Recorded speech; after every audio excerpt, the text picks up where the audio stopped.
All right, and we're about to wrap up posts here. I just want to talk about two quick things that are on here that you're not going to really visit that much, but you may visit once or twice every now and again.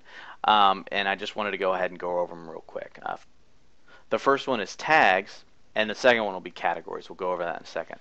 The tags are basically those one-word keywords that you're going to associate with each of your posts. If you wanted to go ahead and if you wanted to just add them right here or be able to edit them here, you're going to go to this tag section.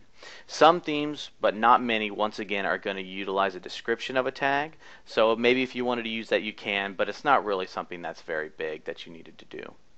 The categories section is something that you might want to visit. The categories basically is pretty self-explanatory. You have a category name and sometimes a description, but once again, check with your theme on that.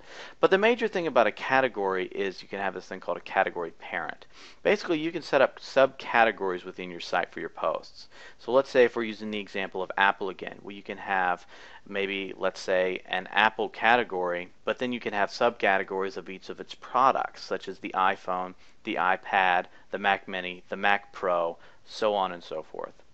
And then within each of those, let's say that you have your iPhone, you can have maybe the App Store, or maybe iPhone Generation 1, or new features, or gossip, or latest news, rumors. So you can kind of nest them upon each other and have a much more structured setup of your blog. So that pretty much does it for categories.